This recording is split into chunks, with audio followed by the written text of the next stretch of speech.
Hey everyone. Good morning. Good morning.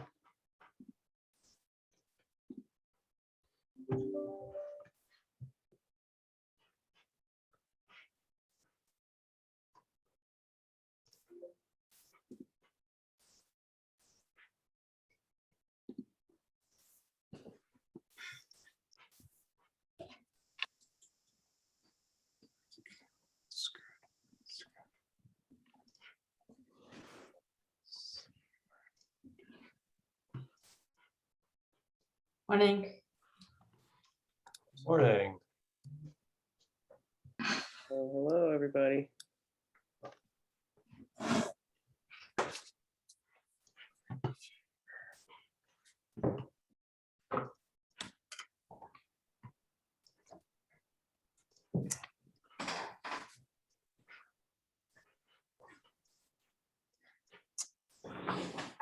So I just found out a really cool Zoom feature just for everybody here.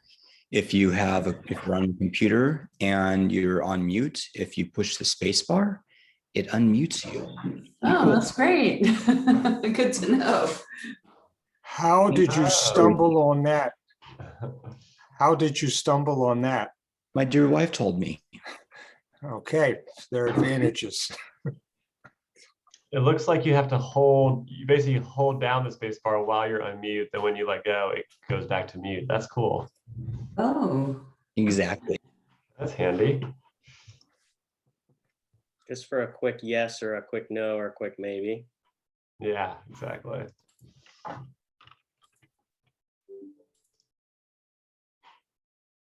don't know, Vivek, is that a challenge? I can get out a lot of words holding down the space bar. I imagine you could. Yeah, this we're almost at quorum. I think we're here. We have 1, 2, 3, 4, 5, 6, 7 of us. I think we are here. Excellent. Well, let's go ahead. Let me just get all these pieces in place here. Let's go ahead and get started. Welcome, May 20th. Here we are. May Urban Forestry Commission meeting getting underway. Thanks, Brian, for sending out all the materials as you do so diligently and in a timely way, so we can review everything. We have set up here. My name is Vivek Shandas, Chair of the Urban Forestry Commission, and I want to welcome you all to May and at least May Urban Forestry Commission meeting, and start with public comments. I think we have one. Do we have one public comment? I know that Catherine would like to speak, so I'm gonna Great. bring her into the meeting here.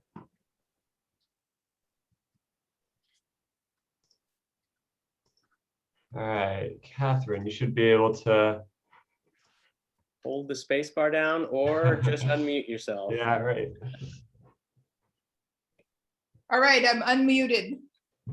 Great. Okay, I'm here on behalf of Trees for Life Oregon, a group dedicated to helping Portland's large species trees reach their full potential. We think these are trees that reach 50 feet or more at maturity and that left undisturbed live more than 75 years.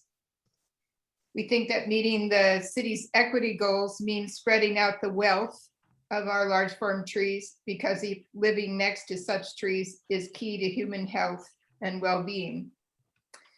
This testimony is related to the presentation that Parks and Recreation is providing at 10 today.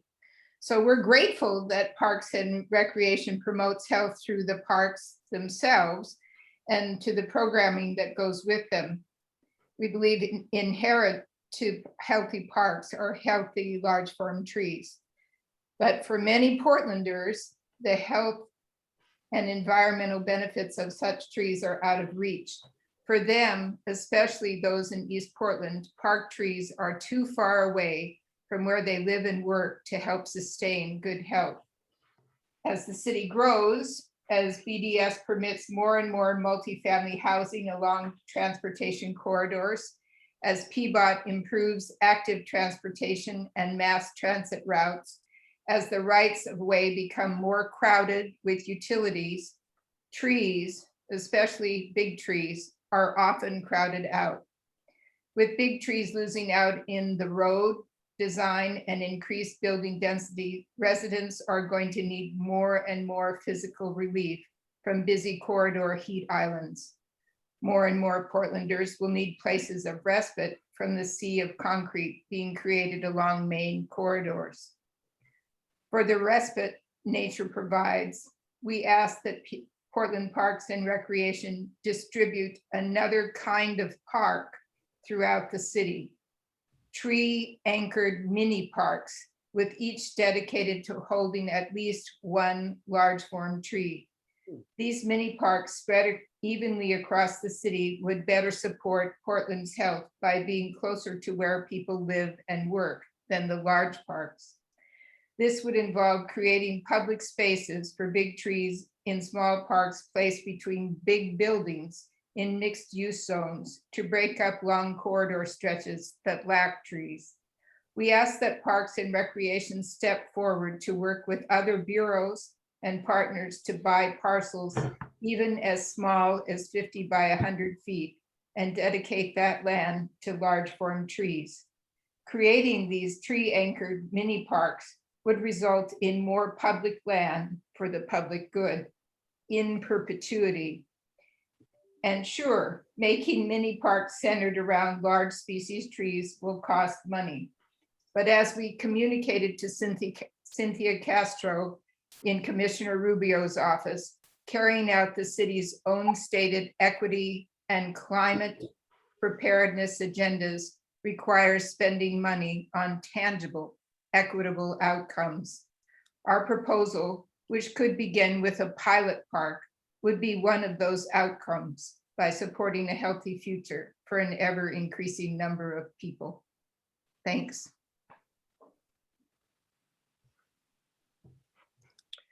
Thank you, Catherine. Nice to hear your voice again. Thank you, Vivek. Yeah, well, I'm opening it up a little space. Any responses from commissioners? This notion of large tree urban acupuncture?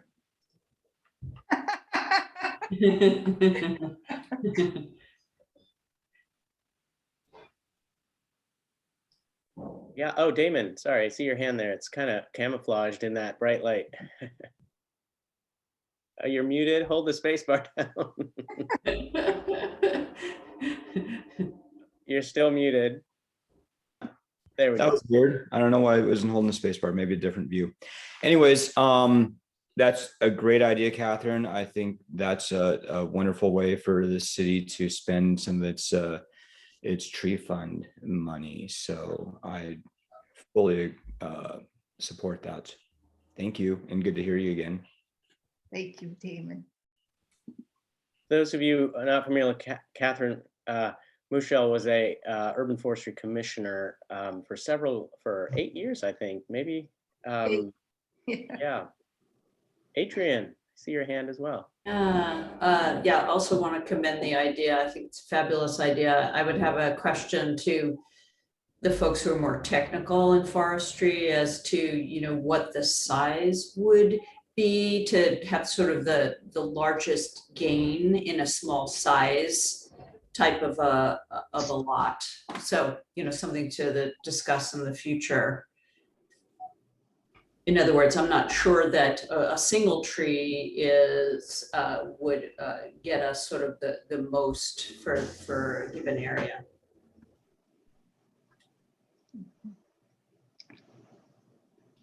Okay, noted. Thank you. Anybody else?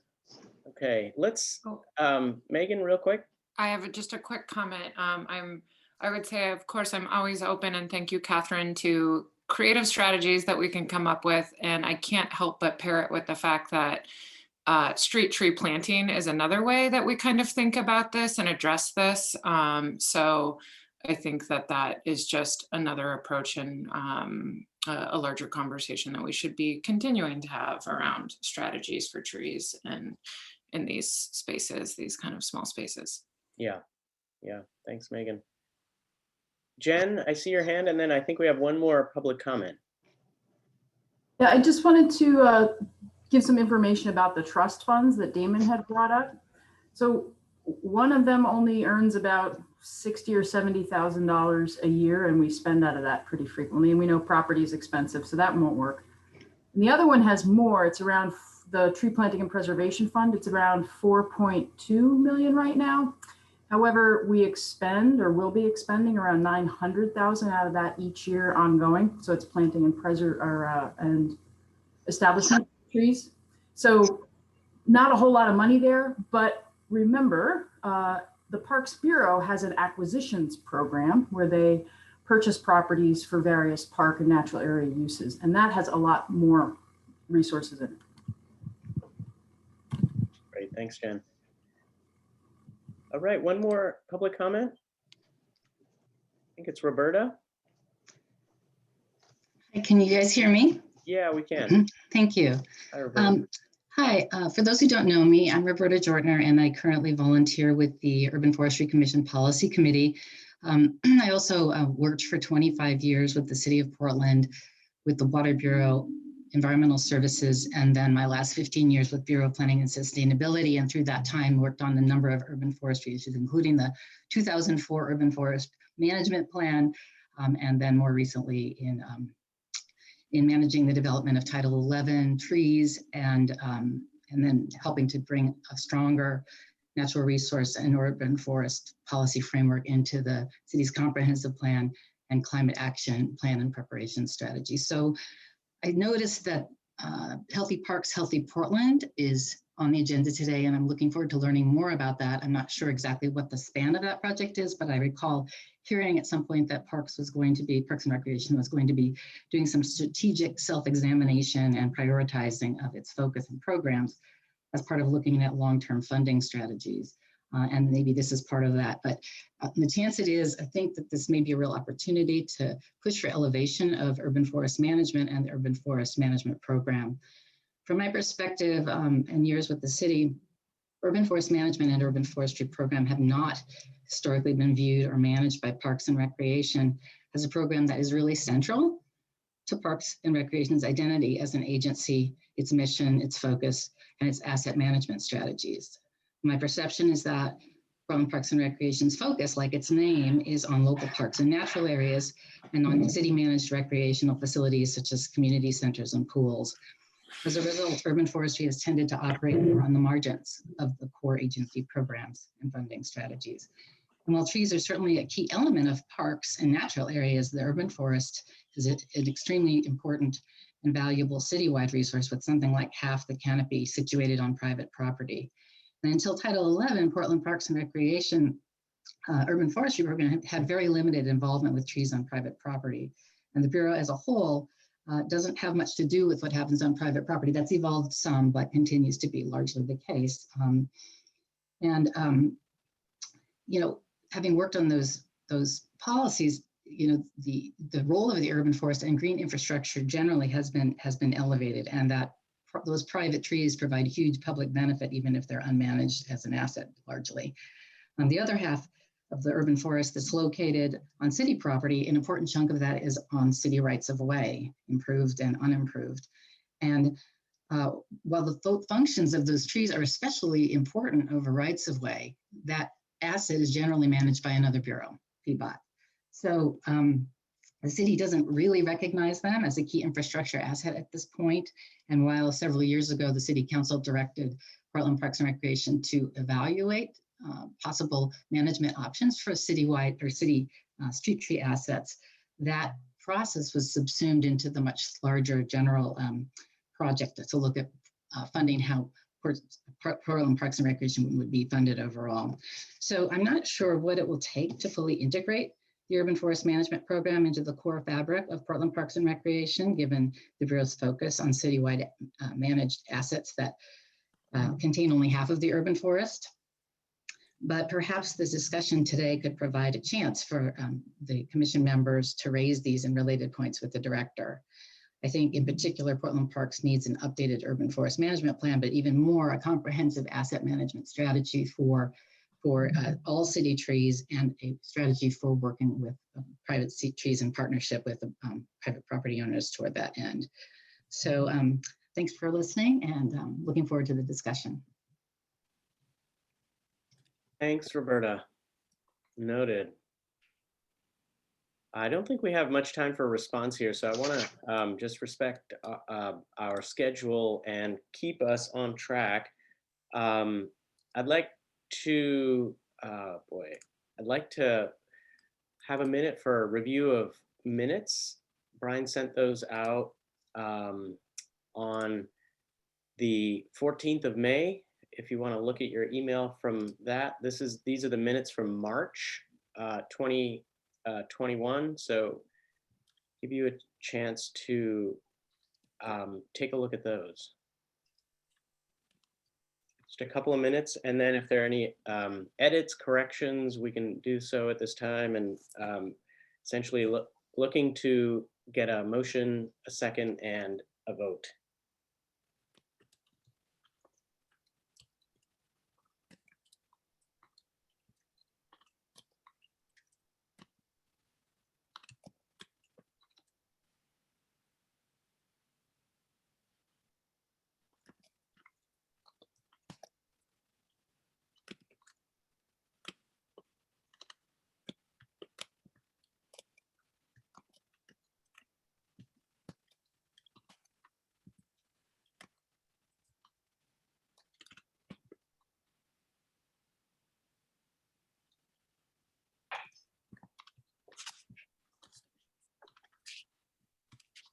All right, open it up for Bruce. You have a edit? I do. A few suggestions. At that meeting, there was no public comment. I think that should be noted. There was also no review of the minutes. I think that should also be noted in case there were questions in the future. And on the last page, where there's talk about urban forestry's street tree pilot project, I think it should be noted somewhere there for the record that 60% of the residences contacted opted out. Again, that would provide an important record for something to strive to improve in the future. Excellent, thanks, Bruce.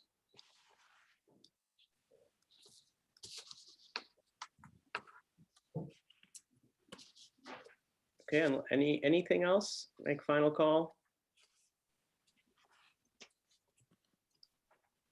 All right.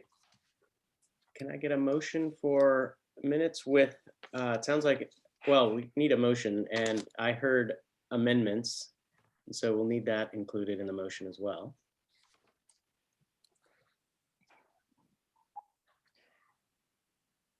Anybody?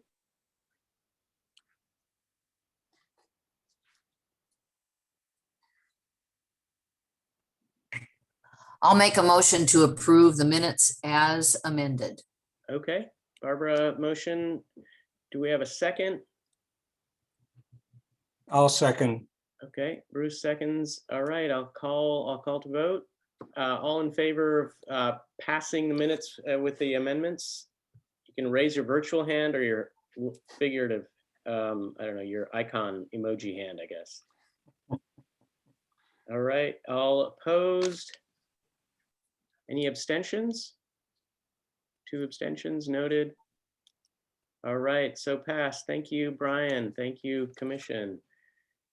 Let's move on to the Forester's report. Jen, turn it over to you.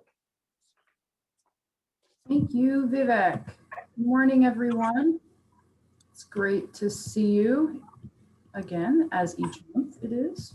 I want to start off by welcoming our newest Urban Forestry Commissioner, Adrienne Feldstein's here. And this is her first meeting as a voting member. That's terrific. Welcome, welcome. So good to have you here. And also, of course, Leah Plack was appointed and is also now a sitting voting member of the Forestry Commission, which means I think you got a full commission now. That's great. Great things to do and lots of people to do it. I wanted to let everyone know too that Adrian and Leah participated in a training that was an overview of the city's forest and why it is an essential part of Portland, urban forestry's role, the commission's role and responsibilities. And they also have had training through our attorney, Tony Garcia, on things like conflicts of interest and public meeting laws, just as you all had when you first started on the commission. And then there'll be more training coming up that we'll be arranging for the new commissioners, for Adrian and Leah, including the city's Equity 101 training. And reminders, I think most of you have taken that. If you have not, or you would like a refresher, please feel free to let Brian know and we can include you when the next opportunity comes up. The city provides that training role on a rolling basis. And there are other trainings we're really hoping to get in terms of equity and dismantling racism. However, we're really waiting on the city to get those ready and rolled out. My next item, Director Long will be here today, as you know, from the agenda, and she'll be assisting with the Healthy Parks, Healthy Portland, as it's called, agenda item. And we just heard Roberta and Catherine speak to that as well. And this is the early stages of the Healthy Parks, Healthy Portland project. And it's a very important project. It's the first of its kind in my service as city forester, which is a little over 9 years now. We haven't had this opportunity before, really, to reflect with the community, with the commission, with other advisory bodies and residents on what Parks and Recreation's vision, values, and priorities should be. So I'm very excited that under Director Long's leadership, the project has started and that you all will be able to engage in it. Third item, yesterday we were at City Council with a couple urban forestry related items, both of which you have heard much about in the past couple of months. That was submitting the annual Urban Forestry Trust Funds report, which I just mentioned earlier, actually, those funds. That report was accepted by council, so we're done with that item. And thank you for your review and input on the draft report. And the other item was the fee schedule update, which is a process all of the permitting bureaus go through each year to see what the cost of the services they provide should be and bring those to council for their consideration. So you also helped with that in the past few months. And as you may recall, the proposal from us was to increase development fee permitting 5%, give or take, and no increased cost for services in non-development. So council heard that yesterday. They will vote on it next week. We had one question from Commissioner Hardesty that I wanted to share with you, just so you're aware of it, because I'm guessing most of you couldn't be there yesterday. And that was, do we review enforcement fees because there are concerns with, in development situations, trees being removed that aren't permitted to be removed or injured. And, you know, I'm paraphrasing her question.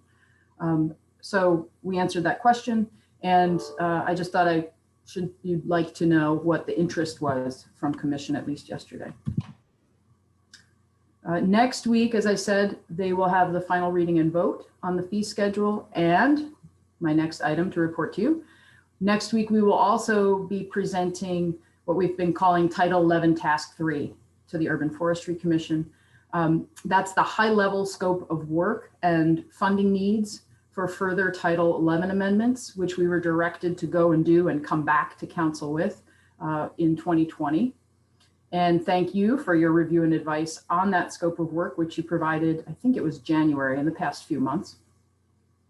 And the plan that we've all put together is supported by the Bureau of Development Services and by the Bureau of Planning and Sustainability. And they have contributed to the project proposal that's going to council. BDS, of course, implements part of Title 11, so we pretty much always work with them on these things. And the direction we got from council back in 2020 included BPS, Planning and Sustainability. So of course we've included them reporting back. On next Wednesday, when we report on that task 3 item, we'll also be sharing information with council on Portland's forest, why it's essential to Portlanders, urban forestry's responsibilities, and the commission, of course, will be included in that as well. I'm going to move on to the next item. I just have a couple more. I committed to updating you all on a couple of projects. One of those is Streets 2035. And there's nothing new to report on Streets 2035. Also, the street tree maintenance policy change. There's nothing new to report on that either. And for new commissioners, I wanted to just give a little synopsis of what those are.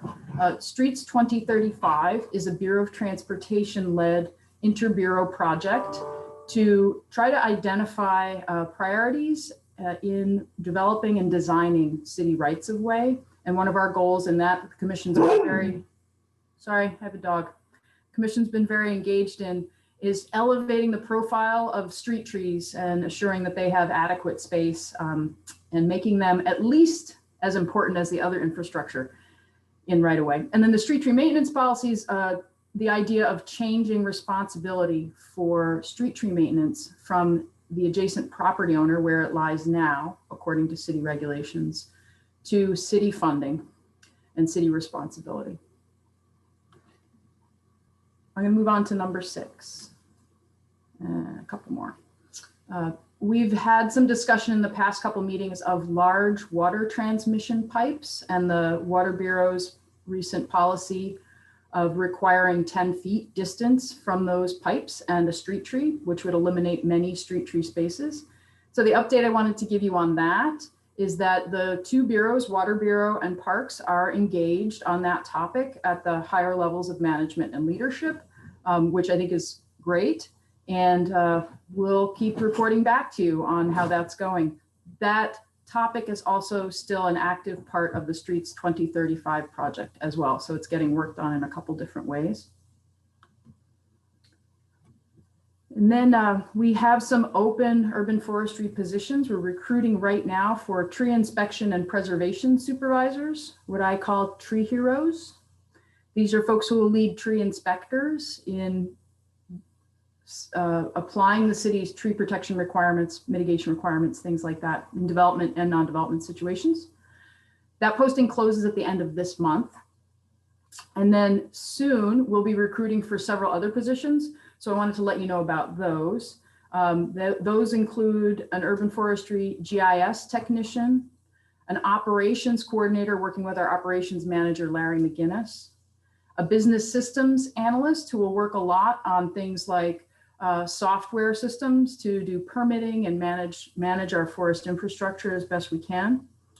Also a planting program supervisor who would work with the manager, Angie DeSalvo, and a tree technician. So if you could spread the word on those things, and really the easiest way to know about postings, openings in anywhere in the city, including urban forestry, is to sign up for regular email notices that go out from the city's Bureau of Human Resources. And if you just Google City of Portland job opportunities, you'll land there and be able to sign up for that. And you can send anyone who's interested in forestry or tree related jobs to that site to sign up as well.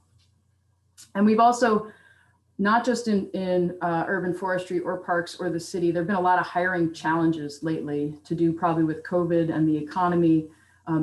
It's pretty dramatic. Usually when, say, a recreation position gets 70 applications, they're getting far fewer than that. So it's an interesting time. We'll have to see how it plays out. And then I think I'm running out of time. Yeah, 1 minute. So I'm going to skip the other 2 things I have and save them for next time. They're not time sensitive in case there are any questions or discussion that you all have. Okay, thanks, Jen. Let me start with Daniel and then go to Bruce. And then Megan. Yeah, thanks, Vivek. Jen, you had mentioned Commissioner Hardesty had a question about urban forestry reviewing enforcement fees, but I don't think you mentioned what the answer was. Okay, thank you. The answer was, in development situations, the enforcement fees generally do not apply. And that is because in private property development situations, the developer applicant just has to change their plan. So if they were saying they were going to retain a tree and then they don't or can't, then they have to go and change their plans and resubmit. So it's not the same thing as an enforcement activity, which is more in non-development situations. For example, somebody cuts down a street tree without a permit. That's when the enforcement fees kick in. Another way to put that, Daniel, which I didn't do at council and I kind of wish I had, is there is no requirement to retain any trees in private property development situations, with very, very few exceptions, 300 of those heritage trees. Okay, so, Sorry. so you mentioned just now, I thought I heard that if they put in their plan that they're going to retain a tree and then they actually cut it, they retroactively change their plan, and that answers the question? Yeah. Wow, so no fees or penalties if you don't do what you said you were gonna do? Oh, certainly, right? Yeah, Let me that's what I was be clear gonna on that. They have to mitigate that tree, right? But it's not an enforcement, it's not a violation of code, because it's always the property owner's option to retain or pay or some combination thereof. So thank you, Daniel, for the clarification. I'm sorry, Okay. that was miscommunication on my part. But it's not considered an enforcement action. It's just that they're changing their plan, and instead of retaining, they're paying. Okay, thank you. You're welcome. Bruce, and then Megan. So I've been looking for future Portland City Council agenda items, and at least as of last week, there was no listing of the item on May 26th. And because of that, it's really hard to know if public testimony is going to be allowed on that, or if that's just a report coming from Urban Forestry. So I realize that due to COVID, lots of things aren't happening the way they normally do, but is that indeed a certain agenda item for May 26th? And is there a reason why it hasn't shown up, or do they only show, quote, important things? I'll let Brian speak to that. It is on the agenda for the 26th. Typically, the agenda isn't posted until usually the Friday or the Monday before. So you should see it on there in the next day or so. There is a page for upcoming agenda items, but those are usually reserved for very high level, high interest things. I'm not sure exactly how that list gets decided, but that's why you're not seeing it right now. And yes, public comment will be accepted. There is, once the agenda is updated, and actually I'll share that link in the chat here so people see it. Once that gets updated, you will see a link on that page where you can sign up ahead of time to provide public comment. There's also an email address on there as well that you can send in. So, and just unlike an ordinance where there would be a first reading on the 26th and then the vote would happen the following week, this is technically a report to City Council, so this will be the only time it's there. Okay, thank you. All right, Megan. Awesome. I don't know if Brian, you saw Adina's comment, so just thought I'd flag that.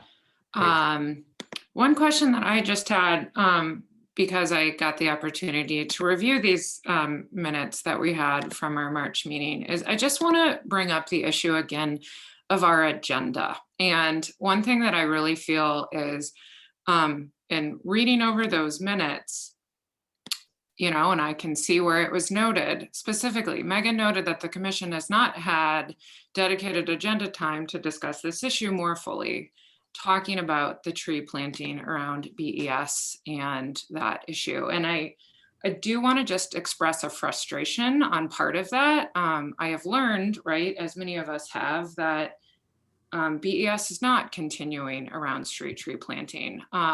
That means 2,000 street trees are not going to be planted. And that is incredibly concerning. And I feel concerned that we don't think that that is something that we should be talking about a commission. I think we all should be concerned that that is not happening, right? That we're losing that moving forward. And just don't understand how we get that agenda item on the agenda. And then when I review the minutes and I see it, I guess I'm just perplexed why we're not having a larger conversation about this and why we're not having BES come to talk about this. Like, in reviewing all of these meeting minutes, we got to listen to Angie talk in depth about the tree planting program when there has been this long-standing program.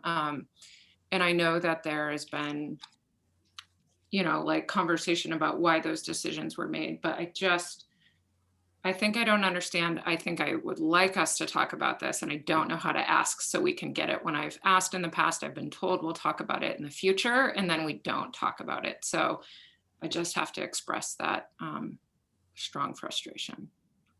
Thanks, Megan. Noted. Jen, do you want a quick response? I want to get to Adina. Yeah, Megan, it's not about not having it on the agenda. It's really about timing. So the information that you're sharing about BES, we don't have from BES. So BES is going through a lot of changes. They have reorganized, and they're taking some time to get their new organization structure in place. And they've had some recent new hires they're getting on board. And so what we've heard from them is, hang tight, we're working on things, and they'll let us know when they have more to say. And at that point, we certainly would include any information on planting efforts from BES in an agenda.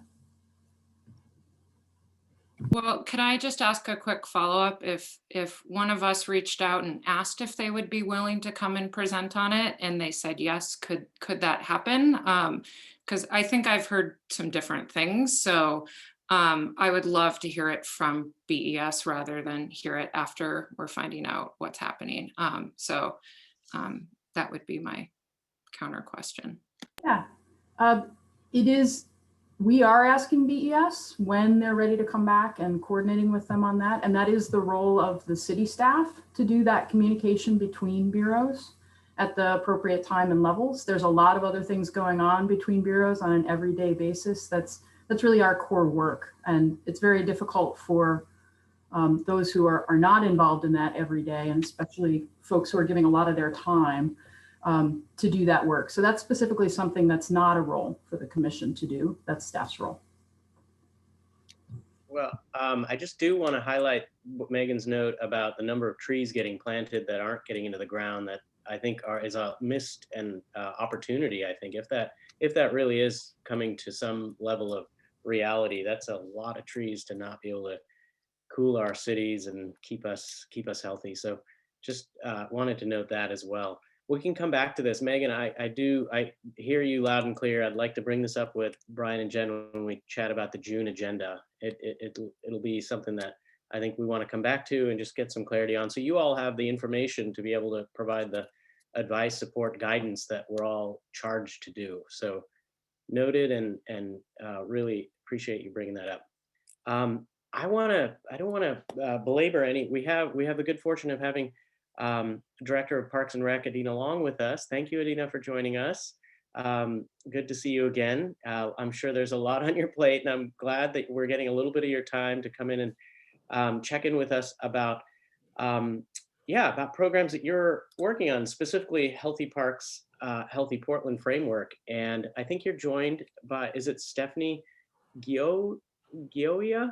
Joya, thank you. Apologize for that. And then Catherine Jarrell as well. And I see one other person here, Melissa Arnold, who I don't see on the agenda, but welcome, Melissa and Catherine. And also I'm Nicola Sisson.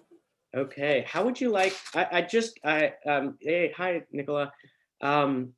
Just for framing this, getting us set up, and then what you'd like to hear back from the commission, what kind of feedback you're looking for is usually something we're really interested in, kind of targeted, intentional feedback. And also, if you're open to leaving a little time for questions at the end, that would be wonderful. Great. Do you have a formal presentation, or is this a conversation? We do. Okay, not surprised. Great. Thank you, Vivek. Good morning, and thank you to the Urban Forestry Commission for welcoming us today. Sorry, new mouth. I'm so excited to be here. And of course, I'd like to make some introductions first, and then I'll quickly review the agenda for today. Joining me today is our new Community Engagement Manager, Melissa Arnold, and Catherine Jarrell from our partner, Future Work Design.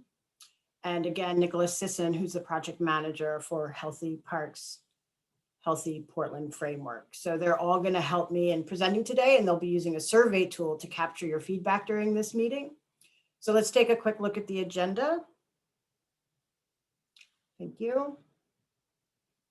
First, we're going to take a minute to try a quick icebreaker. Then we'll be talking about Healthy Parks, Healthy Portland, and plans for our work in 2021. Melissa will share our approach to listening and learning with the community, and we'll be asking for your thoughts on our approach. After that, Catherine will lead us through some questions about Portland Parks and Recreation's mission, vision, and values. And we're really excited to hear what you have to say. Then we'll quickly discuss how Urban Forestry Commission can continue to be involved in our planning framework this year. It will be a quick hour. And of course, like you said, we'd like to leave some time for questions. So let's get started. Catherine, it's all yours for the icebreaker. Great. So as Adina mentioned, we are going to be using a survey tool to collect feedback throughout this discussion. We will be having kind of pointed questions that we'll be asking for input on. And the reason that we do this is it's a great way to quickly be able to gather feedback from all of you and also document it so that we can use it as part of our listening data to combine with all of the listening that we're doing on this engagement. So you will need a browser window to do this. It does not have to be on your same device that you are on right now. So if you prefer to use your phone, you can do that. I am going to share my screen. And you should see a website link to www.menti.com. And if you go to that website, it will ask you for a code. And that code is listed here, 89682144. And if you can show me you are in by just hitting that little heart button, I can see a little heart icon will fly as you all kind of enter in to Menti.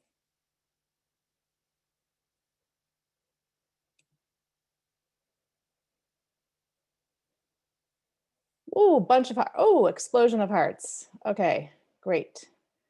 All right, I think most of you are in. Now you should now see a question on your screen that gives you 3 different options to provide input here. So this is kind of our icebreaker. It's just to kind of get used to the tool. But the first question here is, what do you enjoy most when you visit your favorite PP&R place?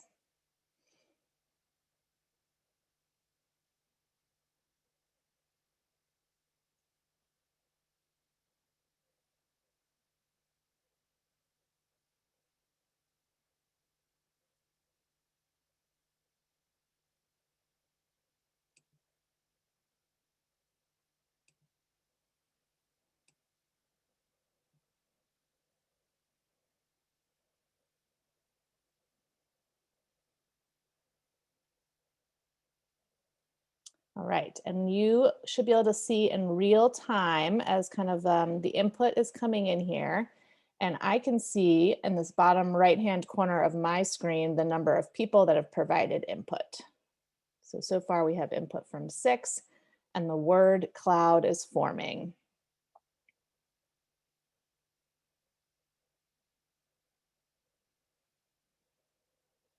All right, lots of mentions here of things we feel and experience in nature. Trees, so trees is kind of coming up big and central as it has across all of the engagement we've done so far, as well as, walking, fresh air, clean air, relaxation, and kids playing.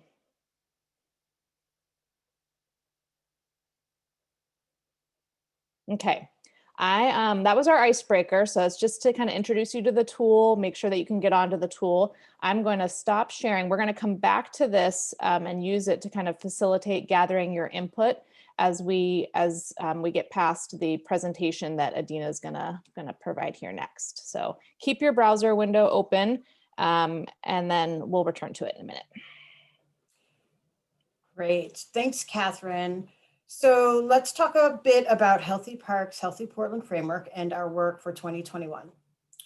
We've been thinking a lot about Bureau planning as we've been wrapping up and summarizing our existing plans. There's a lot going on with building a sustainable future, committing to becoming an anti-racist organization, and other planning efforts like level of service, cost recovery, and aligning cross-divisional work plans, to name just a few. And as 2020 has clearly shown us, we're operating in a very uncertain and fast-changing environment, one that doesn't allow for the perfect linear planning cycle of years past. To be effective, we will need to align our efforts at all levels of the organization. The goal of Healthy Parks, Healthy Portland can only be achieved if our services, programs, parks, and facilities are provided equitably to all Portlanders. We will center Black people, Indigenous people, people of color, refugees and immigrants, people experiencing poverty, people living with disabilities, youth, and older adults in this really important work. We are committed to doing a better job of consistently engaging internal and external communities in our planning processes and sharing back information about how we're using what we've learned. This is how we will build trust and accountability, change the culture of the organization, and empower our community. It's how we become the organization that we want to be. As you can see, the Bureau's Healthy Park, Healthy Portland framework has 3 components.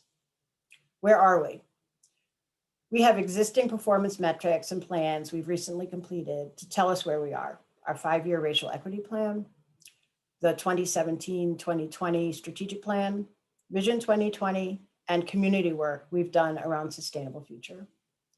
In addition, we'll rely on other city and community resources and data sources to inform how healthy the park system is and how healthy Portlanders are.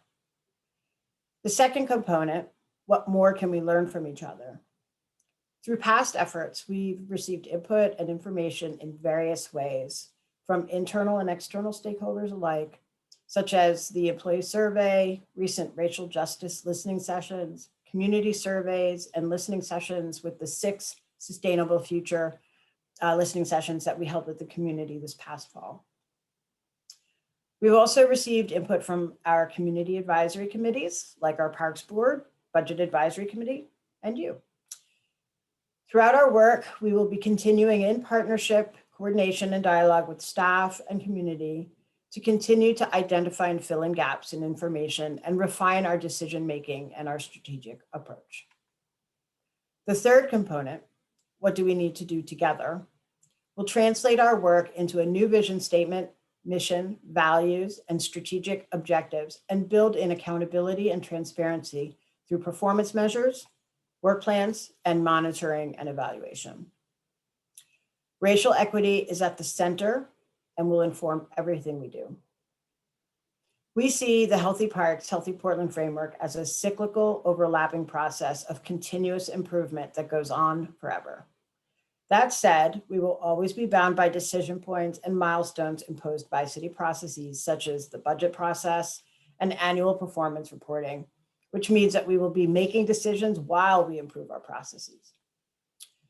We see this graphic as a draft that will evolve over the next year.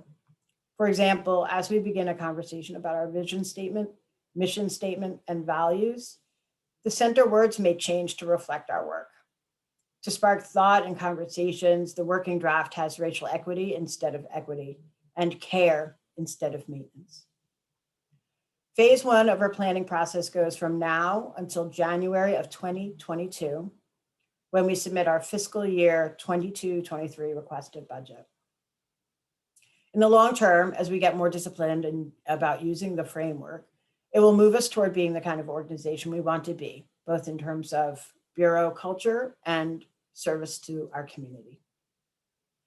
We know that if we have healthy parks, including a healthy urban forest, we will contribute to a healthy Portland in many important ways. So what will it look like to define our Healthy Parks, Healthy Portland framework? As the future for Healthy Parks, Healthy Portland comes into focus, we will capture it in a series of living documents. First, we are building our listening and learning process that shows the planned touch points with stakeholders for the rest of this year and beyond. This will establish a sustainable cadence of community collaboration. Melissa, our new community engagement manager, will show you that in a minute. Second, we are building a decision-making tool that will provide a common framework to evaluate choices and investment decisions through an integrated lens that includes equity, values, strategy, feasibility, and other dimensions that we will co-design with the community. By co-designing our decision-making values and making them transparent, we can be more accountable to stakeholders. The goal is for the decision-making tool to be ready to pilot for the Bureau's fall budget monitoring process, which is due in early September. Our longer-term goal is to have a decision-making tool that works in concert with the Bureau's recently created racial equity lens and empowerment tool. This will take time, and we will likely need to pilot several versions. Third, we are seeking input to update our mission, vision, values, and equity statement. It's clear that some of our organizational statements don't accurately reflect how the Bureau is evolving. Fourth, later in the summer, we will be documenting our strategy in terms of actions and results. We are moving away from rigid 3 to 5 year plans to a more agile, dynamic form of planning. You'll start to see that take shape in this work. All of this depends on a robust stakeholder listening and learning process. We are working out the practical rhythms of the listening and learning process right now, but we know a few things about how we want it to work. On this slide, you'll see some principles for how we're approaching our work. We want to empower community, knowing that we're stewards of the people's parks and recreation system. We will create solutions in partnership with the community and engage in collaborative decision-making. We have reiterated the voices we will center. We're committed to anti-racism, and we will use our racial equity lens in the design of the process and as a regular accountability check. We want a deliberate process. We will move forward in a cycle of continuous improvement that balances the weights of voices intentionally, even if it slows us down. We won't be iterating after every touch point because we recognize that listening to the loudest voices won't drive equitable decisions. We want to build trust over time. We know we have a legacy to repair. We will build trust through two-way communication, shared goals, and building a history of promises kept. Melissa is going to show you a sketch of this in a minute, but the most important part of this process isn't the how or when, it's the who. This map represents the relationships we believe will support a thriving parks and recreation experience for all Portlanders. And this map represents a shift in how we think of those relationships. So I want to walk you through it. We will work across a wide range of community partnerships to center the voices of underserved communities. For example, we will work with community-based organizations and culturally specific partners. We will balance their input with our ongoing governance and advising partners, city and regional government, the Parks Board, you, and other advisory committees we have in place. Whether it be directly through Portland Parks and Recreation, through schools, institutional partners, or service providers, we aim to understand the perspective and needs of those who engage today, or we hope to engage in the future with our Parks and Recreation system. Park visitors, program participants, permittees, community center users, volunteers, and community members. The goal of the Healthy Parks, Healthy Portland framework is to work together across these stakeholders to create solutions and engage in collaborative decision-making. We recognize that this is aspirational and doesn't reflect our history of giving weight to groups with historic power and influence. We know we have a legacy to repair, and we are committed to building trust through two-way communication, shared goals, and a history of promises kept. That's the who. To share the how and when, I'm going to turn it over to Melissa. Thank you, Director Long. Hello, everyone. I'm excited to briefly dive into how we are going to demonstrate our principles through process. Portland Parks and Recreation has been listening and learning with the community for a long time. And the Healthy Parks, Healthy Portland framework is a renewed commitment to authentic, wide-ranging community engagement focused on asking the questions that will inform our priorities and decision-making. This graphic shows an overview of the next 6 months, when we will engage 2 waves of co-design that involves community through community-based partner organizations and culturally specific organizations that serve the people we are centering in this process. In the first wave this summer, we will be getting input on our mission, vision, values, equity statement, and how we prioritize investments and efforts in the near future. This will allow us to ground decisions about initial levy investments. In September, we'll be developing that input into draft documents and tools that we'll have the opportunity to use and test in the fall.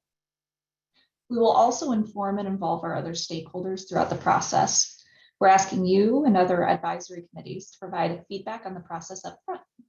We will come back to you in the fall and show you how our initial drafts to ask for your feedback. We will also offer our program partners and neighbor and volunteer groups the opportunity to see our initial drafts and provide feedback then. Our intent is to continue this cadence next year and beyond, planning more flexibly, collaboratively, and transparently than we have in the past. Now I'm going to turn it on over to Catherine to lead us through some questions and discussion. Thank you so much. Thanks, Melissa.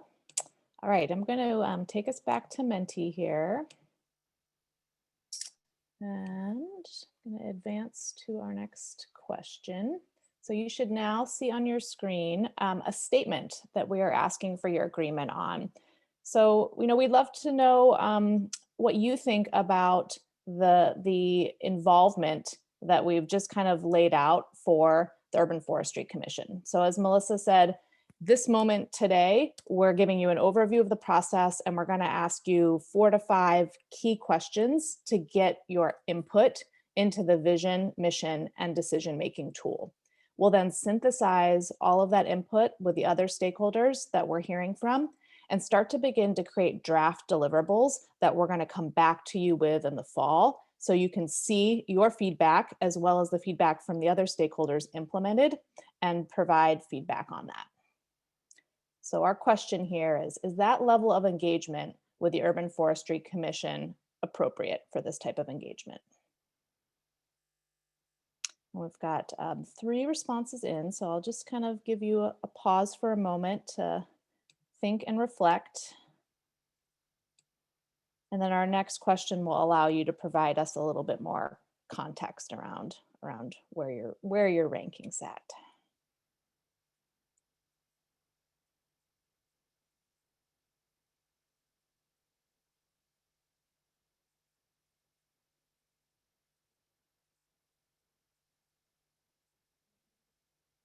We've got 7. I think we're probably looking for 9.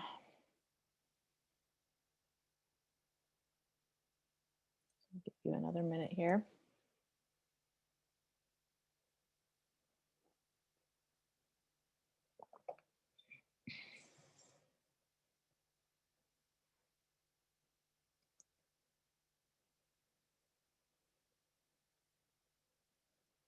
Okay, I'm gonna just check if anyone is, I recognize there might be some people that are unable to participate because they don't have a screen available, and Nicola will send this out in kind of a survey form after the fact. So if you're not able to participate today, then you will still have the opportunity to give input.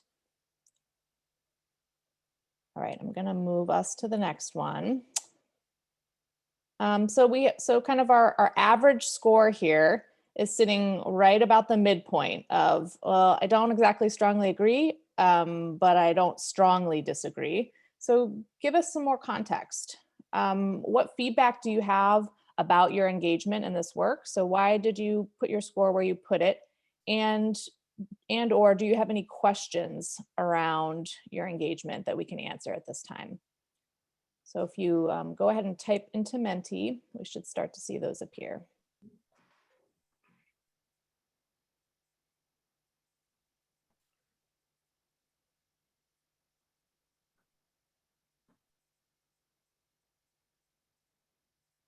Adrian, do you have a process question I can answer? No, I'm sorry. I thought you were asking for verbal feedback. Oh, okay. Absolutely Yeah. fair, then Yeah. typing. I will give everybody a chance to kind of speak to the input once it's all there. But yeah,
okay, I'm going to give another minute here for folks to add any comments or questions.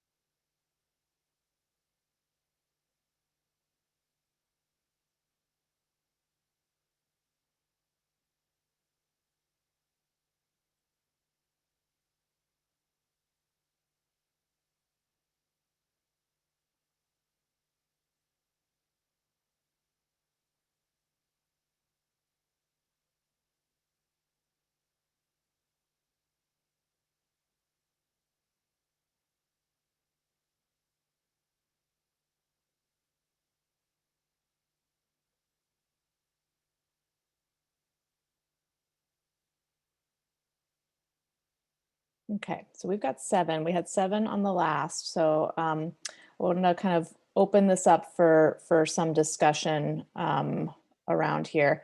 You know, this first comment around not seeing street and private property tree resources come into this framework. I would love a little bit more context there on, is that the Healthy Parks, Healthy Portland framework? Which framework are we speaking to there?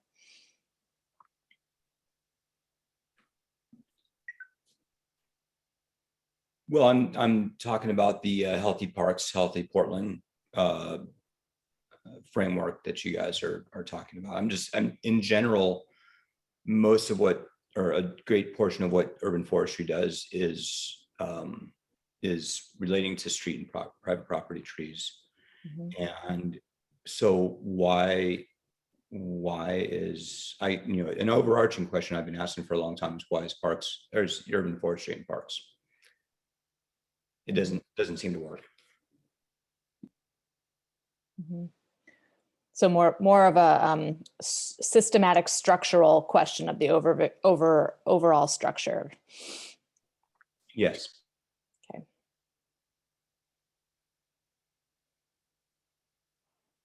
Okay.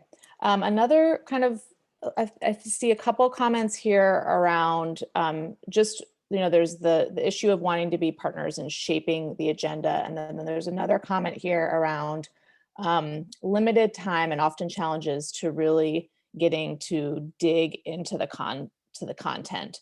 So I know, we're trying to balance the tension here of wanting to ensure that we are engaging you on kind of your time and your system and via your channels to make things kind of as convenient and as easy for you, but also want to make sure that you do have the appropriate context and understanding for what we're asking you to respond to.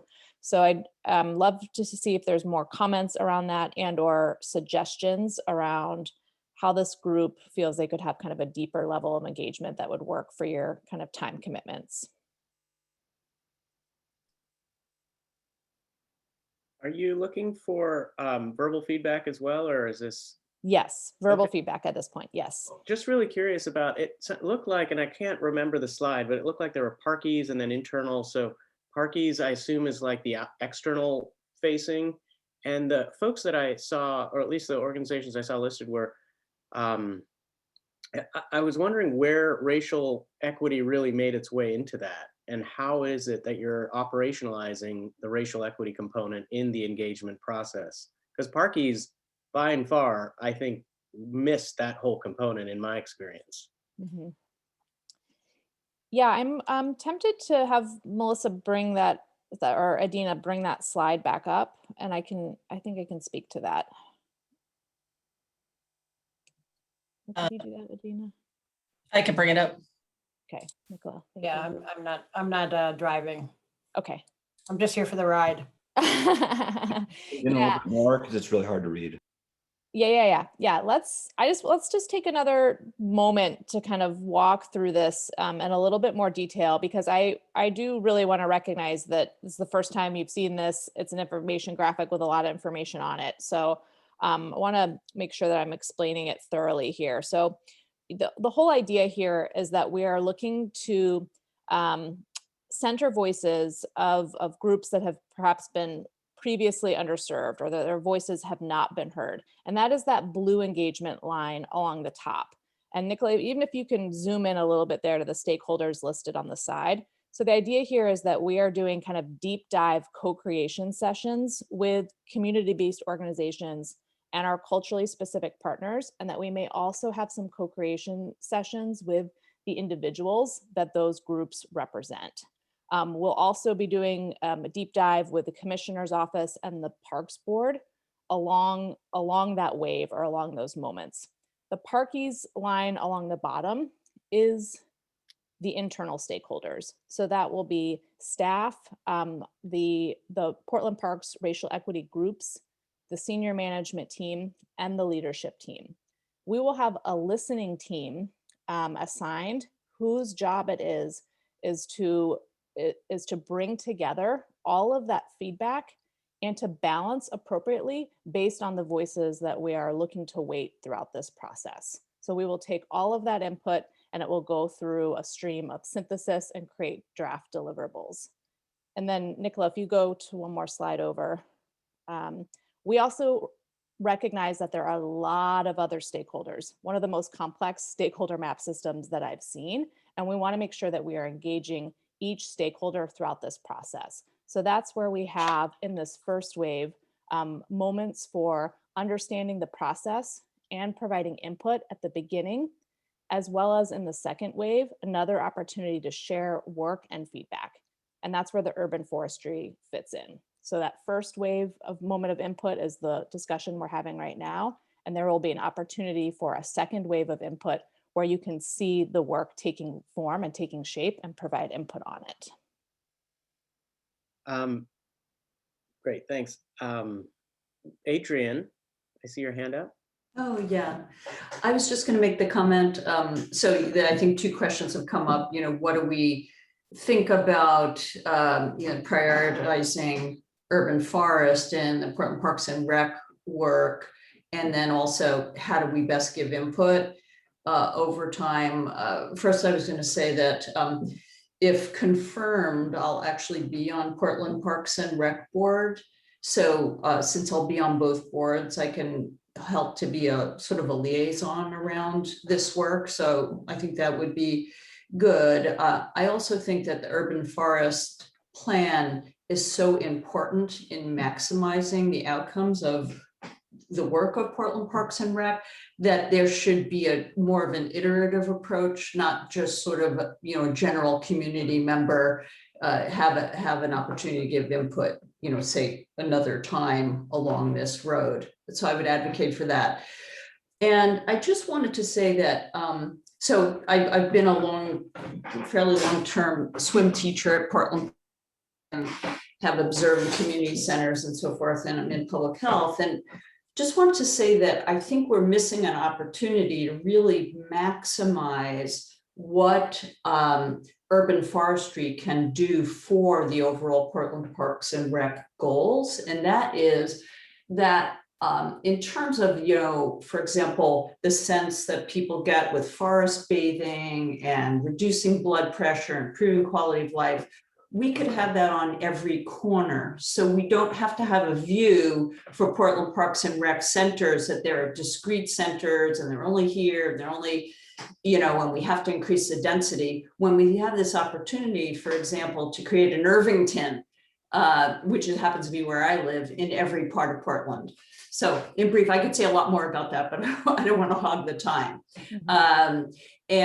So I think that concept of that our urban forest can be a continuous opportunity for folks to recreate and to have the health effects of recreation. And that should be what we're aiming for. Yeah. Thank you so much. I feel like we're a little bit pressed for time, and I want to make sure that we are able to collect the input on the mission and vision and decision-making tools. So I am going to ask of Megan and Barbara, who I see both had their hands up for a moment, if you would be able to type your comments into the chat so that we could record them, just in the interest of time, and I can keep moving.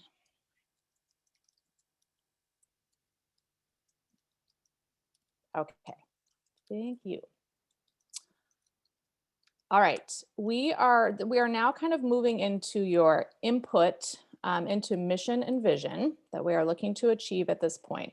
And the first question is pretty high level, straightforward, but it's really for you all to think, with your urban forestry hats on, as well as your community member hat, what outcomes do parks and recreations create in our community? So thinking big picture, what are the outcomes that you experience from Portland Parks and Rec? So this is a question that'll be asked of kind of all of our key stakeholders, then we'll bring together.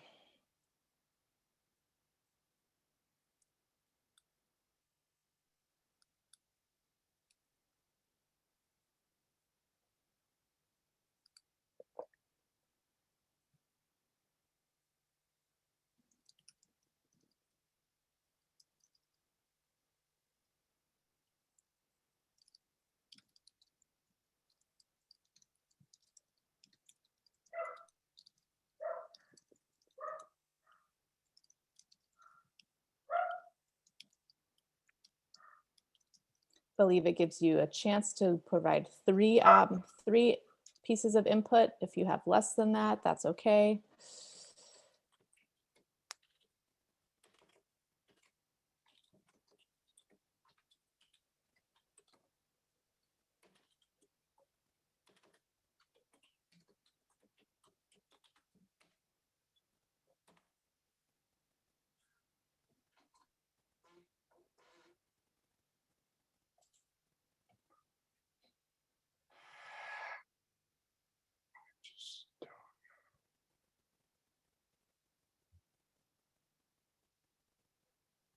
Just give another minute here.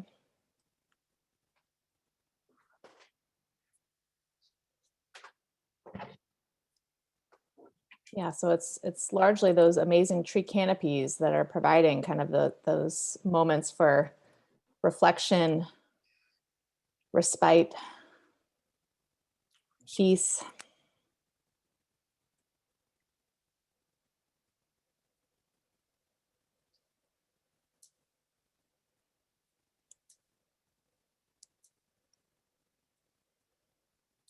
Okay, we just have 4 people have submitted right now, so I'll just give another couple seconds if anybody else has additions to add.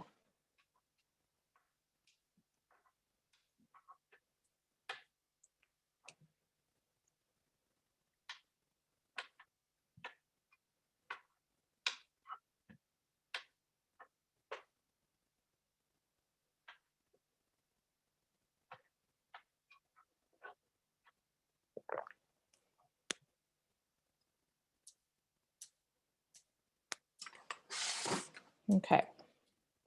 There we go. Swim classes, fun for youth.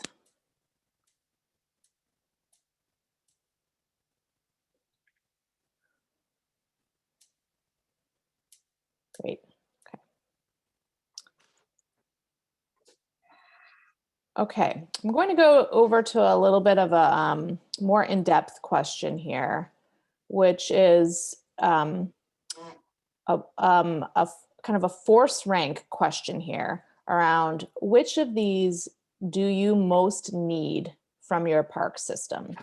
So we're asking you to kind of force rank the things that you think are most important to get from your park system out of this list.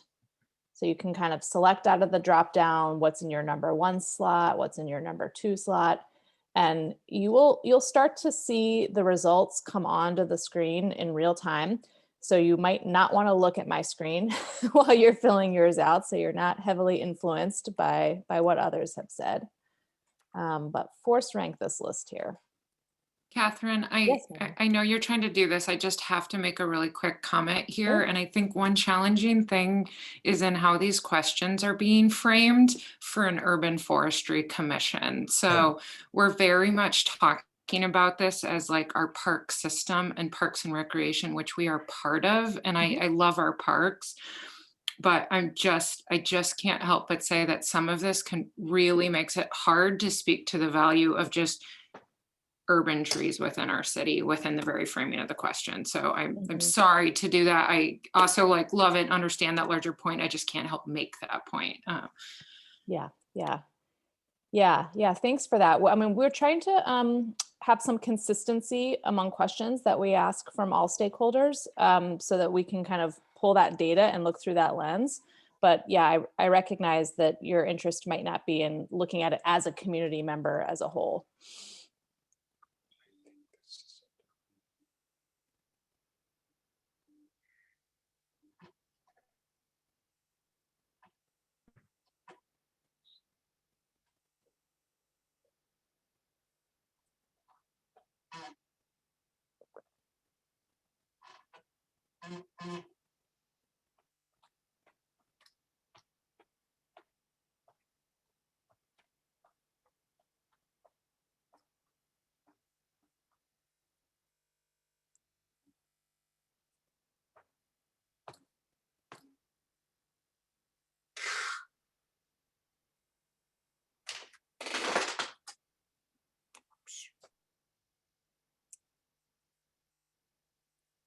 Can be an impossible task to force rank things that all seem incredibly important.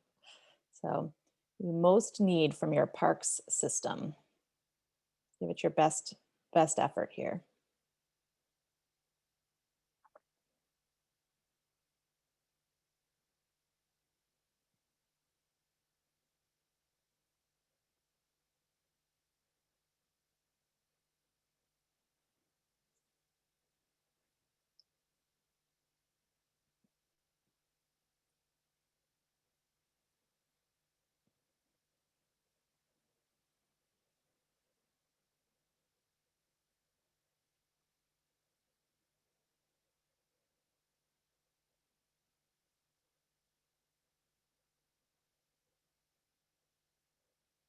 Okay, we have 5 that have provided input, 6. That's good.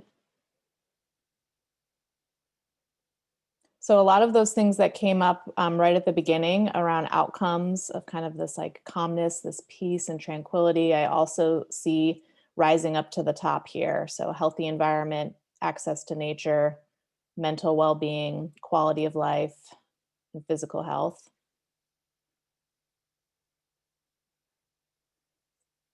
Great. Okay. We have a couple of other questions. I'm going to kind of move us through here. And this is kind of a two-parter. So we are really looking at a vision for what an equitable park system will look like. And we would love input. We're going to ask first of like, what are some specific examples that you would expect to see in an equitable park system in the short term? And then the next question, the second part of this is going to be looking at that on more of a long-term basis. So short-term and long-term, specific examples of what an equitable park system should be like.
See a lot here around access to parks.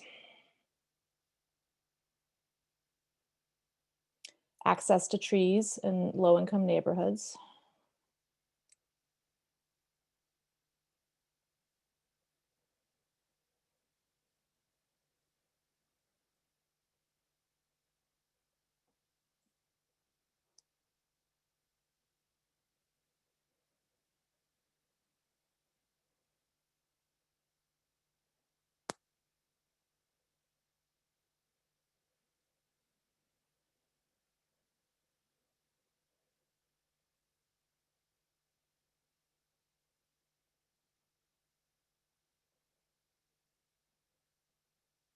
Access to nature. So biggest theme here around access to both the benefits that city trees provide, as well as the benefits of parks.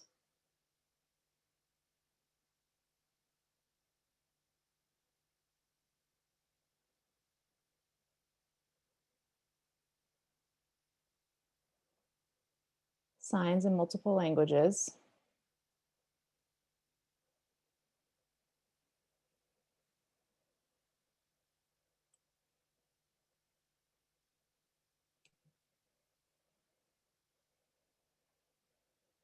Okay, I'm gonna move us to long-term equitable examples.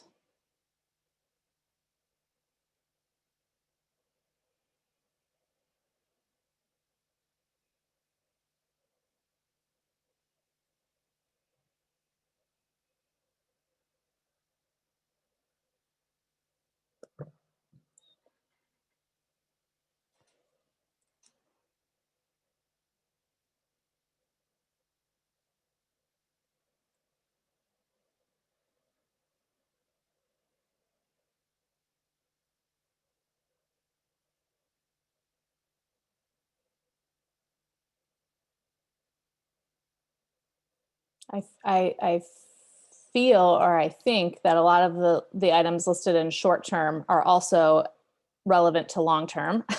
So some of you might be struggling with with that, both short and long term. Access to parks, access to tree lined streets. But if you think further out, an equitable park system, does anything else come to mind there?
Yeah, a lot around access.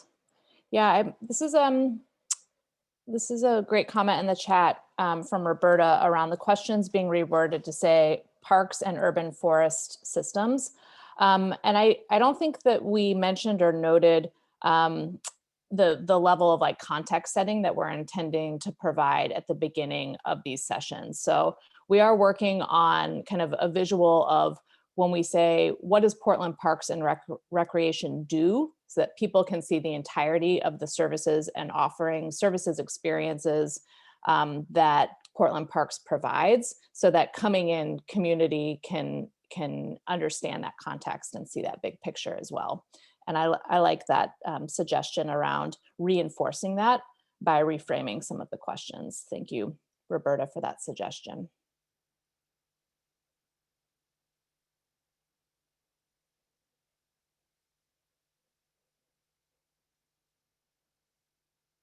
Yep.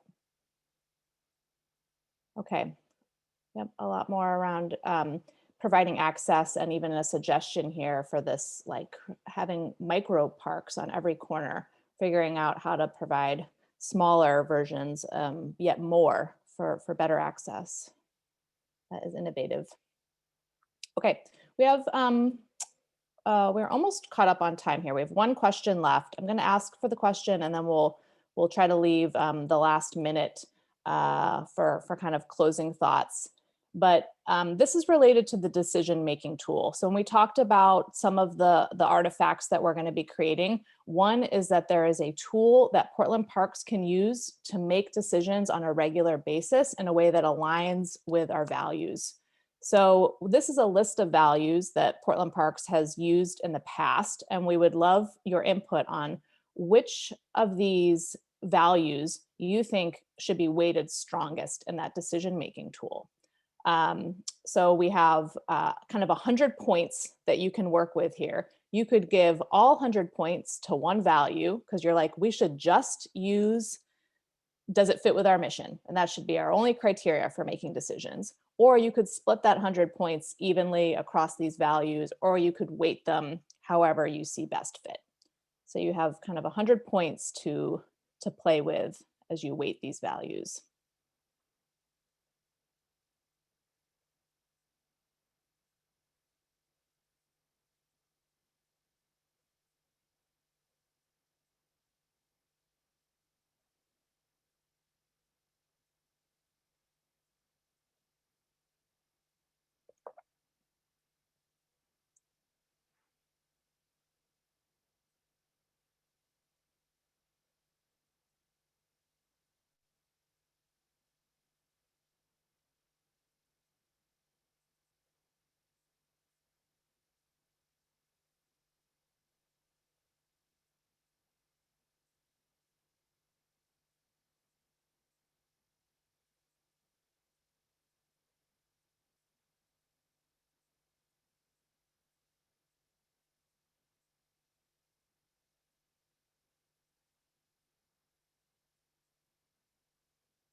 So I know we got kind of a late start. We started about 10 minutes late. These were all the questions that we had intended to ask. I'm happy to leave this question up for the next 10 minutes.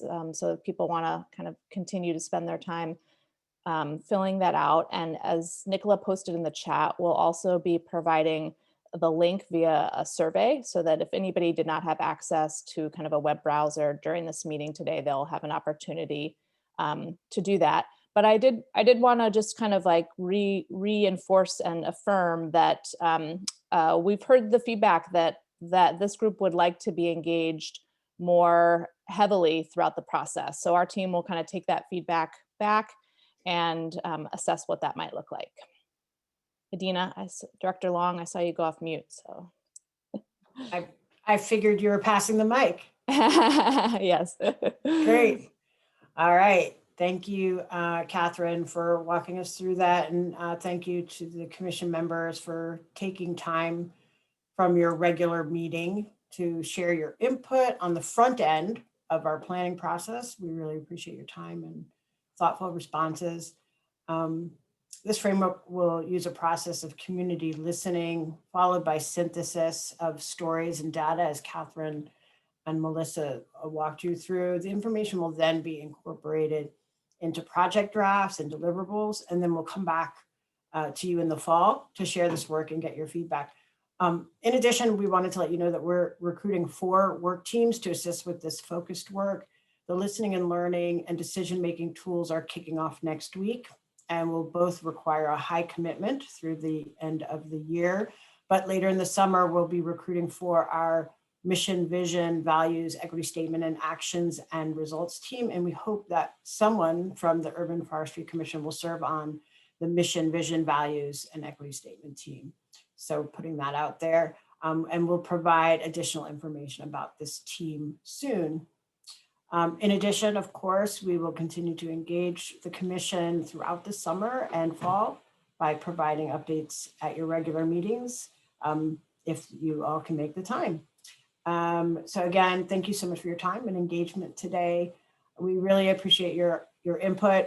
I understand that it doesn't necessarily feel like this is forestry specific, and forest management is one of the many things that Parks and Recreation does, as you all know. And it is important for us to have consistent questions across the board. As Vivek knows, for data, you need to ask the same questions across the board. But please know that there is a place in Urban Forestry Commission and conversations around tree canopy in this work. And so we hope that you'll stay engaged. Again, thank you so much, and for letting us carve out so much of your time today. We really appreciate it. Great. And I hope it's not the last we'll be seeing of you. And it'd be great to have get you into our sequence of calendar invites. And hopefully if you are coming back in fall, we can set that up now so that we can kind of keep this conversation going. I'd really like to plan that out a little bit. Daniel, quick response. We're out of time here, but quick, see your hand up.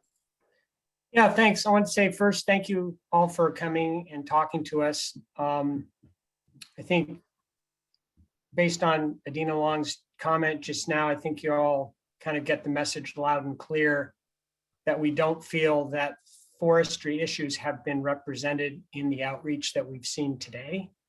And I understand everything you're saying about consistency of data, but before you get too much further in your process, I encourage you to please at least use the word tree somewhere in the outreach that you're using. It would be even better if you had trees in a question somewhere so that we're asking trees specifically in question. I'm seeing some heads nodding, especially since you're coming to an Urban Forestry Commission to ask questions and we don't even see the word tree anywhere.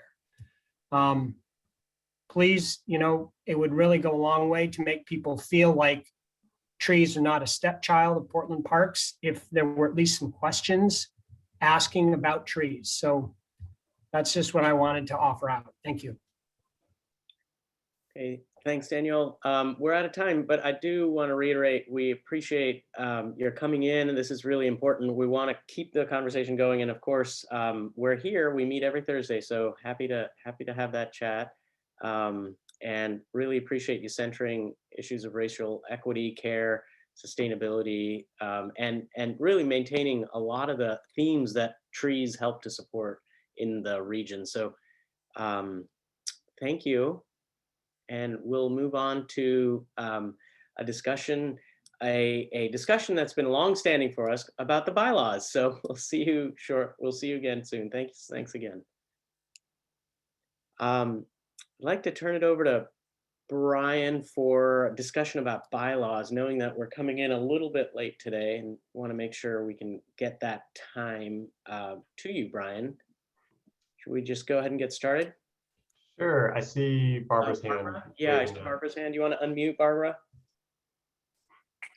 Yeah, I just want to verify the message that I saw in the chat that the appeal is put off till June. Yep, it's been postponed once again. So it's now scheduled for June. And as I noted in the chat, that'll be the last postponement on this. If it doesn't happen in June, the process would have to restart. So yeah, thank you everyone for your patience on that. I know it's been pushed out a few times. Yeah, since February. Could you call me when we're done here? Just I don't want you to get away. Sure, you got it. Thank you, Brian. Thanks. All right. So shifting back to the bylaws. So this is follow up. I want to say last month we had our kind of final conversation on this, and it was again the issue that's been sort of the hang up the last few times we've talked about this is what committee membership looks like, and the template for the bylaws that Civic and Community Life put together had the requirement that only sitting members of the advisory body can serve on and vote on any committees created by that group. People brought up a lot of concerns about that, particularly in terms of the number of people it takes to staff those committees, the amount of work that gets performed, and also just having input from people beyond who's serving on the commission. So the updated bylaws, which I sent in the email, and I will copy the really relevant section into the chat just so you can see that right now. The updated bylaws amend that section on the committees. I also changed them from subcommittees to committees, since that's really what we have. That was an important change since it doesn't really make sense to call them subcommittees. The change in the bylaws now says that really anyone can be a member on a committee, and as a member you also vote on whatever the committee is deciding, and essentially what recommendations that committee is sending to the full UFC. It's still in terms of having a process for that, the idea is that the UFC would still vote to determine who is a member on that committee. And so the way that I see that working is the committee would essentially bring, or I guess I would say the current UFC members serving on that committee would essentially make recommendations to the UFC for consideration of who will actually serve on that committee. And the idea there being is there's concern raised about, we don't want to be a situation where anyone who essentially attends a committee meeting is now someone who can vote on that. There should be some process for the UFC determining who it wants to be making recommendations to the full UFC. So that's the issue that we've been discussing. What I've just recapped is my understanding of the result of the conversation last month. And so the goal here is to approve these new bylaws as they've been amended over the last few months.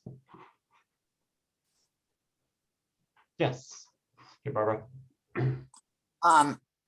So one thing I kind of interpret this last line on what you added, Brian, in two different ways. One of them is a simple majority of the committee in total, and the other one is a simple majority of the committee members present at the meeting. And I don't know if when I did the appeal, I put I put a quorum in there, and I also I think what we have on the Urban Forestry Commission, correct me if I'm wrong, is a majority of the members present. If we have a quorum, we have a majority of members present. So that's something that it's a little bit unclear in what's written. Yeah, that's a good point. I think it should be a quorum would be constituted by a majority of the total seats. And then for the voting purposes, it would be the majority of whoever is there. I think that's a good clarification because that's how it functions for the UFC right now. Yeah. Okay. Yeah, I wouldn't say the majority of, I mean, I would say the majority of committee members, and then Sure. yeah, and then the vote would be the majority of members present. Okay, I like that. Yeah, I think that makes sense. Yeah, so yeah. Okay, I can update that. I'm curious to hear from the rest of the commission if they feel like this new language reflects the conversation we had and the kind of consensus that we reached last month.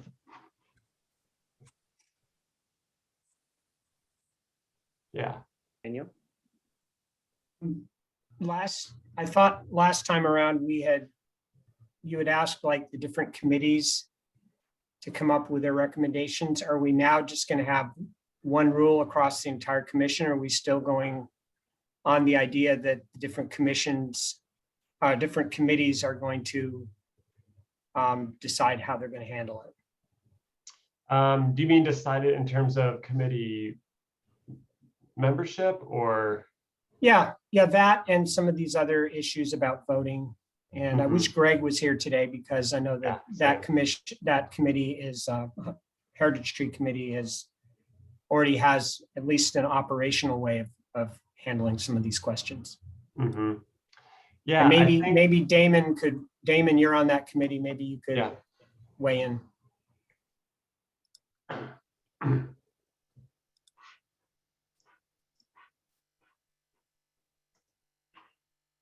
On Heritage Tree Committee, basically, it's been a while since we've met. And I believe last time we met, we were working under the assumption that only members of the UFC would be eligible to vote.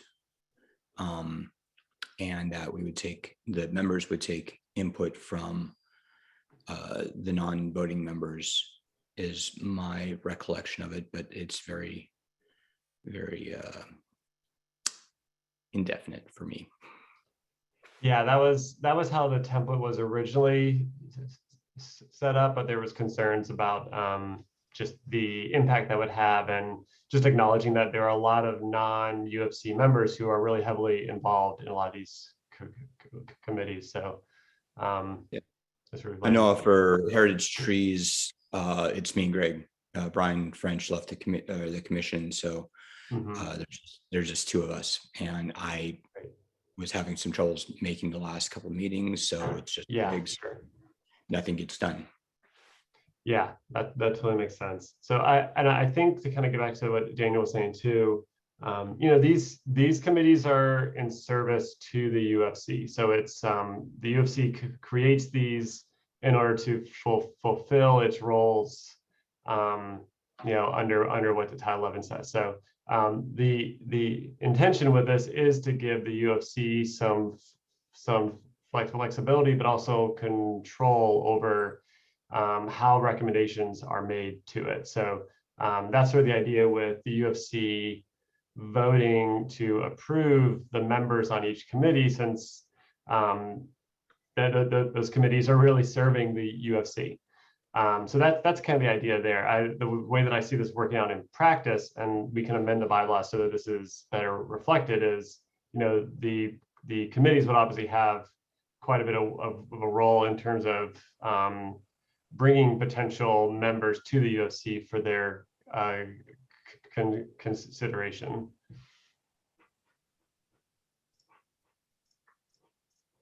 Barbara has her hand up. I also thought, Brian, that the city decided that they were going to standardize how bylaws and things worked. And, when Anne was the staffer way back in the dark ages, you know, as soon as there was a committee formed, you know, she was on your case in a nice way, to have bylaws so that there was some way to talk about how this committee did their work. And then, you know, and that kind of continued. And then my understanding was that the city wanted it more standardized, and we were waiting for them to come out with some guidelines. Am I wrong, or do these meet the guidelines, or was that effort abandoned? What's No, the status? you're absolutely right. So this template is the result of that work. This template is the recommendation from the city. It doesn't mean that you have to adopt it as originally written, and so that's really been what this conversation has been. Is Tony has let us know there is the ability to tailor it to the specific needs of each commission, and so allowing non-UFC members to serve on the committee is deviating from the standardized practice that the city is trying to implement, but it's still within the UFC's choice to actually allow non-UFC members to serve. Yeah, I mean, and then as a follow-up, I would wonder, you know, if you have non-UFC members on a committee, which I think we should, because I think that reaches us out into the public farther. If you have non-UFC members, but they are, you know, we've asked you to join this committee, or the committee chair has asked you to join this committee because your skills in a certain area, and the commission, the Urban Forestry Commission says, yeah, that's a great idea. We like that. Like Roberta being on the policy committee, among others. So then I think, you know, that's different than if somebody shows up at a meeting and votes for a heritage tree because it's, you know, in their neighborhood. I mean, it does seem to me that we have to have some standardized, you know, something about who is voting. Right. Yeah. And that was a concern that I think someone brought up during the conversations is, and it's hard to imagine this being a situation, but it makes sense for the rules to kind of get out ahead of it of what if 10 people show up to a policy committee meeting that aren't really involved, but have a really strong opinion on an issue. And now because they've showed up, they're allowed to vote. That kind of, you know, goes against the whole idea of the process. I want to answer, Daniel, before you speak, I want to answer, Megan has a question in the chat. Does this mean that if a committee only has one UFC member present, that they wouldn't be able to forward anything without 2 or more members present? I don't think it would, because I think the idea here is if non-UFC members can serve on the committee, a UFC member on the committee doesn't necessarily have higher standing on that committee than non-UFC members. They're all committee members, and so if there's a quorum, they would just vote still. And just to be clear, this is not the appeals board. No, this is not. Appeals is entirely separate from this. Yeah. Okay. Daniel, I think you had a question. Sure. So after our last monthly meeting, when we did discuss this, I thought that the committees were asked to go back out to their committee meetings and talk about this and come up with a way that each committee would like to answer the question. And we did that on the policy committee. And we have a list of kind of ways we would like to operate. I don't know how you want to proceed on that. I can either share a screen, show some bullet points, or just read them out loud because there weren't very many. How would you like to proceed? I think that's great. I think as long as they don't conflict with the UFC's bylaws, because technically all the terms of the UFC's bylaws flow down. That's at the very start. The UFC committee meetings are also subject to these bylaws and Oregon public meetings laws. So I think as long as they don't conflict, I think that's perfectly fine for them, you know, to figure out how you want to operate as a group. I kind of want to get to a vote on this if we're comfortable, just because I know this has come to the UFC a lot. I think it'd be great to maybe have a conversation at a future meeting about how individual committees might want to operate under these rules. But if we're able to get to vote on this today, that would be great. Danielle, is that satisfactory? Can we think about it flowing down, and then the feedback you got from the policy committee can be part of the broader set of UFC bylaws? Well, if we're going to vote, I want to make sure that there's nothing conflicting. And I think what we discussed at the policy committee, I think works fine here, because one of the things we said is when it comes to determining like who's on the committee, who's an official member, that we said, maybe we present a slate of candidates to the UFC and the UFC would vote on it. But when it comes to internal meetings, we would, we kind of have a list of ways we like to operate. And we dealt with that whole issue of not having people come to meetings, to pack meetings, by making sure that you have to have attended a certain number of meetings already in the past X number of months in order to be able to vote on issues. So we came up with some things like that. But I think as long as we're able to kind of make decisions within the committee that we would then forward to the UFC, which has to vote on things anyway, I think that would be okay. And if it turns out that, part of what you're proposing in the bylaws is that the UFC determines the official membership of the committees, that's fine with what the policy committee came up with as well. Okay, that's great. I think I just want to emphasize, like, again, the role of this is to help the UFC do its performance functions in the most efficient way and effective way as possible. So that is really the goal here. Bruce, see your hand? Yeah, I raised this point a number of months ago, but I'll repeat it. The Urban Forestry Commission was created by an ordinance passed by the City Council March 12, 1987, when Bud Clark was mayor, Lindbergh, Koch, Blumenauer, and Bogle were commissioners.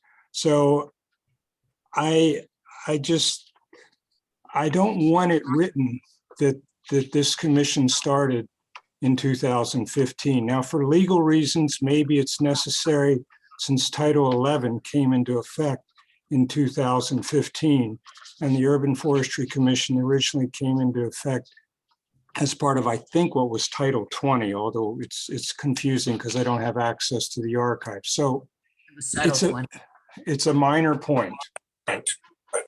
That's right. It was Title 20.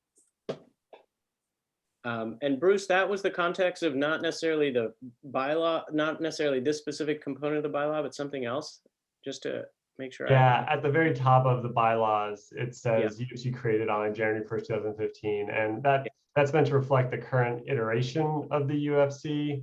I think it's actually, the UFC might be older than that 1980, like a version of it might be actually be older than that 1980 date. So that's why we went with the current iteration under the under the current code. An advisory committee to the city forester and commissioner goes back to Tree City USA, because that's a requirement of Tree City USA is to have an advisory council. Right. Yeah, I think it's a little unclear exactly how old the UFC is. It's been around a long time. Yeah, well, we can at least have a birthday next March for our 35th anniversary, I guess. But right. Anything else? I want to just go a quick circle around, make sure we've covered everything, because I think what we're looking for is a call to vote on this. And so let me just go around my screen here. Start with Damon. Are you anything? Okay, anything to surface here? And then I have Barbara. Anything more? Okay, Megan? Nothing? Okay. Adrian? All right. Bruce, anything else? All right. Daniel? Pass. Okay. I don't see Anjanette. No. Okay. We ready? think Brian's waiting with bated breath on this one. So we've been holding this to the fire for a little bit. So are we fully baked on this? Do we need a little more baking time, or can we call a vote? Motion to finally pass the bylaws. Okay, Damon's got a motion. Anyone second? I second Daniel. Okay. Barbara seconds, I think. All right, all in favor of the current iteration of the bylaws, raise your virtual or real hand. And okay, all opposed? Any abstentions? Okay, one abstention, got it. All right, thank you. So passed. Brian, I think you got what you came here for. Yay. Yay, that's exciting. All right. So we had a break scheduled for 11:15. We've taken you through that, and I know I had to use the restroom in the middle of that, but thank you for hanging in there. Yep, thanks everyone. I just really, yeah, I'll just really thank you for your patience, Brian, and working through the bylaws on this too. This is wordsmithing as a committee is never an easy thing to do, and really glad we got to a point where we're able to now let this kind of really take form. I just remind commissioners also that, you know, committees are, as I think was noted earlier, to fulfill the needs of what we see. And so if you see needs coming up, now as a full commission, if you see needs coming up that aren't necessarily being fulfilled in our ability to support urban forestry, then please let's note it, and happy to have that conversation in time. And with that, I think I have one to do is following up with Jen and Brian about conversation about BES and urban forestry, I think generally, and I think we maybe touch on that if we have time next time, that'd be great. Other than that, any other comments for closing, Barbara?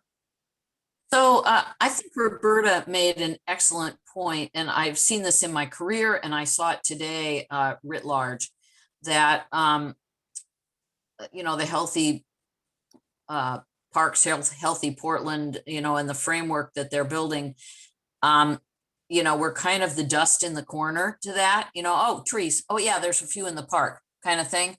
And I know that wasn't exactly what was said, but that's kind of the impression I was left with. Is there anything, do we wait for them to come back? And, you know, maybe Jen and Brian have a good idea of this. Do we wait for them to come back, or do we offer suggestions? I mean, how do we help them see the value?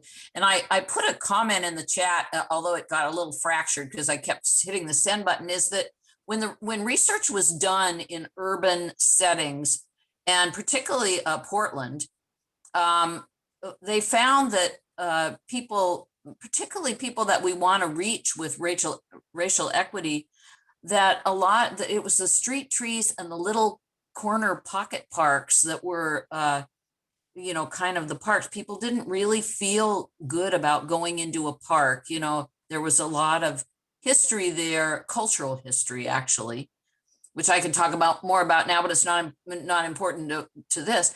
So for them to see that street trees and pocket parks, little corner lots, are not part of the urban forestry. I mean, I don't know how we bring that to the fore, but if anyone has any ideas, I mean, I think we need to do something there, but I'm not sure what. Yeah, big topic. Adrian, quick response. Oh, just quickly. Yeah, I mean, we have to admit that was kind of a frustrating experience. They're getting our input. I think, you know, one of the important things in that kind of qualitative research is giving people an opportunity to talk.